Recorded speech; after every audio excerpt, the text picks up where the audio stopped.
Hello everyone, हमारे channel के सभी वीडियोस को देखने के लिए आप हमारे चैनल को सब्सक्राइब कर लें और साथ ही साथ घंटी का जो आइकन है इसको प्रेस करके ऑल के नोटिफिकेशन को ऑन कर लें। साथ ही साथ यदि आप इसके पहले के सभी वीडियोस को देखना चाहते हैं तो आप अपने प्लेलिस्ट पर जाएं। प्लेलिस्ट पर जाने के बाद आपको वहां पर आपकी क्लास के सभी फोल्डर दिख जाएंगे। आप जिस भी क्लास में पढ़ते हैं या जिस भी वीडियो को देखना चाहते हैं आप उस फोल्डर को ओपन कर सकते हैं। फॉर एग्जांपल, यदि आप क्लास 8 के टर्म 2 वाले वीडियोस को देखना चाहते हैं तो ऊपर वाले फोल्डर को क्लिक करेंगे, आपको वहां पर सभी वीडियो दिख जाएगा। हेलो एवरीवन, स्वागत है आप सभी का अपने यूट्यूब चैनल जैकपुर पे। आज के इस वीडियोस में हम लोग क्लास 8 का गणित के एग्ज़ाम का सॉल्यूशन देखेंगे, यानी आंसर की देखने वाले हैं और डिस्कस करने वाले हैं कि क्या हुआ है आज के एग्ज़ाम में। देखिए, आज के एग्ज़ाम में जैकपुर से लगभग मैंने जितना पढ़ाया था उससे सभी क्वेश्चन आप लोगों का जैकपुर में पूछा गया है, ठीक है।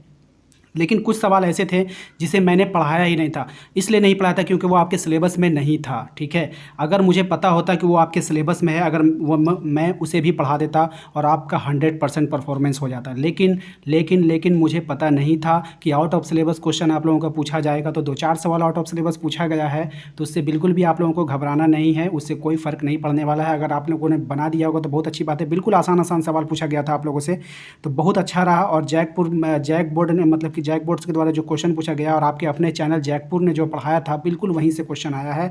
उम्मीद करते हैं कि आगे की परीक्षाओं में इसी तरह जो है आप लोगों का क्वेश्चन लड़े, ठीक है। तो चलिए स्टार्ट करते हैं हम। यदि आप हमारे चैनल पर पहली बार आए हैं तो इसी तरह से तैयारी करने के लिए आप हमारे चैनल को सब्सक्राइब करके घंटी के बेल आइकन को दबा दीजिए ताकि हर एक वीडियो का नोटिफिकेशन आपके मोबाइल पर जाता रहे। इसके साथ ही साथ आप डिस्क्रिप्शन में जाइए, आपको सभी का लिंक मिल जाएगा, प्लेलिस्ट का, टेलीग्राम का, व्हाट्सएप ग्रुप का, सभी का लिंक मिलेगा। तो आप लोग वहाँ जा करके डिस्कशन कीजिए और जो है सभी वीडियो को देखिए और अपने एग्जाम का प्रिपरेशन अच्छे प्रकार से कीजिए। तो चलिए स्टार्ट करते हैं। देखिए, सबसे पहला सवाल में आपसे कहा गया था 3a² - 6b को 3ab से भाग देना है, ठीक है। ये वाला सवाल भी हम लोगों ने अच्छे प्रकार से कर लिया था, ठीक है। समझ में आ गया, इस वाले सवाल को हमने कर लिया था। जो सवाल डिफिकल्ट था, जो सवाल मैंने नहीं बताया उसी सवाल को मैं बताऊंगा, ठीक है। तो इस वाले सवाल को हमने कर लिया था। अब ये वाला सवाल देखिए, अभी हाल फिलहाल में हमने आपसे करवाया था 50 आमों के 60 आम बिल्कुल पके हैं, बिना पके हुए आमों की संख्या ज्ञात करना है। हम इसको बता ही देते हैं। आप कहेंगे सर आप बता नहीं रही हैं, डायरेक्ट बता दिए। देखिए यहाँ पे 3 था, a² था -6ab था।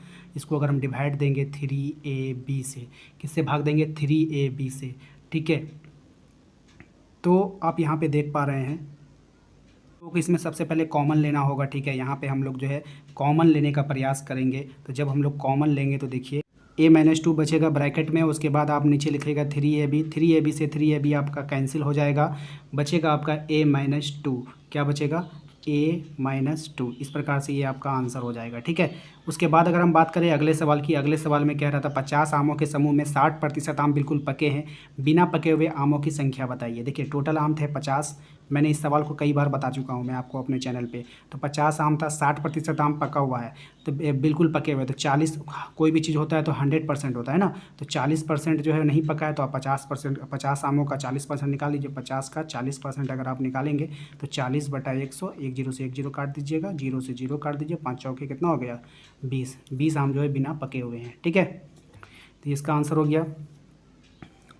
उसके बाद जो है आपको यहाँ पे क्वेश्चन पूछा है अभाज्य गुणनखंड किसे कहते हैं, इसका आप लोगों को लैंग्वेज में आंसर दे देना है, ठीक है। इसके आंसर में बस आप लोगों को लिख देना है, मैं बोल देता हूँ। जब कोई संख्या अभाज्य गुणनखंडों के गुणनफल के रूप में लिखी हो तो उसे अभाज्य गुणनखंड का रूप कहते हैं, ठीक है। इसको लिख लेना था यहाँ पे आंसर। उसके बाद देखिए यहाँ पे था मोहन अपने कुल वेतन का 80% खर्च करने के बाद 180 रुपया बचाता है, तो प्रारंभ में उसके पास कितने रुपये थे? अब देखिए यहाँ पर क्या था, 80%। ये भी सवाल मैंने आपको बता दिया है। 80% खर्च करने के बाद 180 रुपया वो बचा लेता है। तो 80% खर्च किया तो परसेंट में कितना बचाया था? 20%। तो 20% को ही हम लोगों ने इक्वल किया था 180 का, ठीक है। तो रुपया में 180, ऐसे 20, ठीक है। तो 20% का वैल्यू 180 था, तो 20% का वैल्यू 180, तो इसीलिए 1% का वैल्यू हो जाएगा 180/20।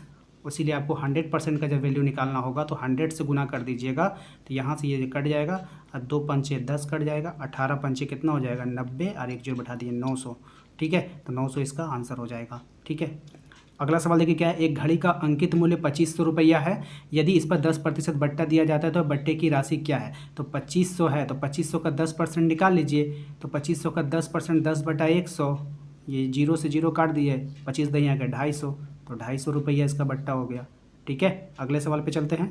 देखिए इसके बाद कह रहा है मिश्रधन का सूत्र लिख देना है अपना। हमने कई बार आप सवाल बताया तो मैंने बताया था ए बराबर पी लिख दीजिएगा, उसके बाद 1 माइनस और लिख दीजिएगा माइनस नहीं, यहाँ पे प्लस होता है, ठीक है, यहाँ पे प्लस होता है, यहाँ पे फिर आर दे दीजिएगा, आर प्रतिशत दर होता है, नीचे 100 दे दीजिएगा, पावर में n दे दीजिएगा, यही तो था। यहाँ पे था मिश्रधन, ये था मूलधन, ये था दर। हिंदी में अगर लिखेंगे तो यहाँ पे हो जाएगा समय, ठीक है, यही इसका फॉर्मूला था, यही आपको यहाँ पे लिखना था, ठीक है ना। अब देखिए क्या अगला सवाल जो है ये आउट ऑफ सिलेबस आ गया आपका, ठीक है, ये आउट ऑफ सिलेबस आ गया। 10 मीटर ऊंचाई वाले एक झंडे के खंभे की छाया 8 मीटर है, समान स्थितियों में उस बिजली के खंभे की ऊंचाई आपको ज्ञात करना। चलिए इसको हम डिस्कस करेंगे, पहले नीचे वाले सवाल को देख लेते हैं। एक घड़ी का विक्रय मूल्य 360 रुपया है, बट्टा 10% है, तो अंकित मूल्य ज्ञात करिए। देखिए एक घड़ी जो है विक्रय मूल्य बिका है 360 में और 10% उस पर बट्टा दिया गया है, तो अंकित मूल्य निकालना है। हमने आपको दिखाया लाइव जब हम बात कर रहे थे उस समय, तो लाइव बात कर रहे थे तो आपको बार बार बोल रहे थे अंकित मूल्य का फॉर्मूला याद करके जाइएगा, अंकित मूल्य का फॉर्मूला याद करके जाइएगा। और फॉर्मूला में आप लोगों को लाइव में याद भी करवा रहा था, लेकिन पावर कट हो जाने के कारण जो है हम लोगों का लाइव क्लोज हो गया था, है ना। तो कल हम लोग लाइव में भी इस पर जोर दे रहे थे, तो देखिए कितना अच्छा क्लास हो रहा था आप लोगों का।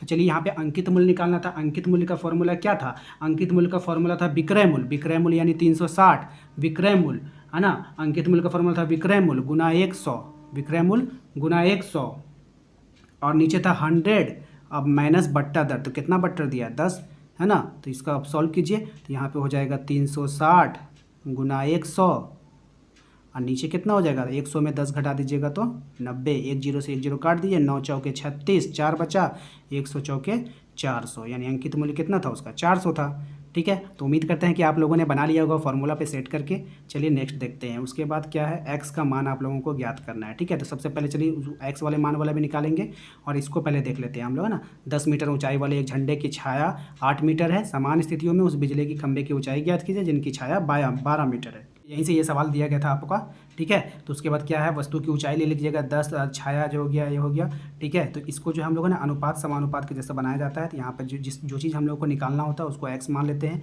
उसके बाद कुछ नहीं करना होता, उसको जो है बैठा करके और क्रॉस में उसको मल्टीप्लिकेशन करके बना दिया जाता है, और इसका आंसर जो है 15 मीटर है। तो जिन जिन बच्चों ने 15 मीटर आंसर दिया होगा सभी का सही हो गया होगा, ठीक है।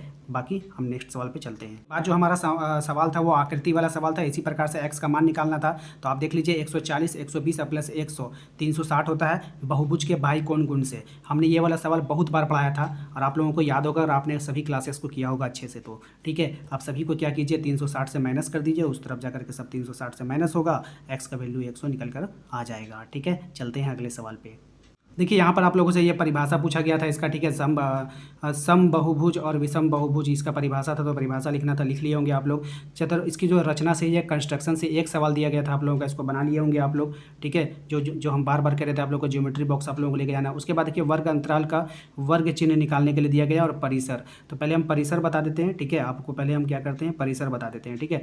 तो परिसर देखिए क्या कैसे निकाला जाता है। परिसर निकालने के लिए जो है ना उच्च सीमा और निम्न सीमा को घटा दे, तो उच्च सीमा कितना है 9, और 9 में से 1 घटा दीजिएगा, कितना आ जाएगा आंसर 8 आ जाएगा। यही इसका बस इतना करना था, उच्च सीमा माइनस निम्न सीमा, ठीक है। उसके बाद वर्ग अंतराल का वर्ग चिन्ह निकालना था, कैसे निकालते हैं चलिए इसको देख लेते हैं। वर्ग चिन्ह वाला मैं आपको अंतिम में बता देता हूँ, पहले ये वाला सवाल भी आप लोगों को बता देता हूँ। इसमें क्या करना था आप लोगों को हल करना था, हल करना बिल्कुल सिंपल था, ठीक है। एक्स का वैल्यू किधर रखिए, इस वैल्यू को इधर भेजना था, और भिन्न का जोड़ घटाव बन जाता, आपको उसको सॉल्व कर लेना था, ठीक है।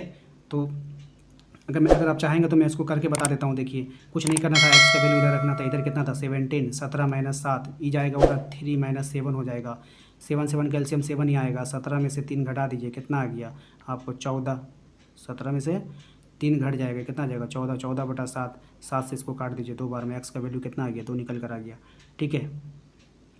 यहाँ पे जिस बच्चे ने भी क्वेश्चन भेजा है ना, तो वहाँ पे देखिए प्लस कर दिया, ये प्लस नहीं होगा, ये इधर है तो इधर जा करके क्या हो जाएगा माइनस में हो जाएगा, ठीक है।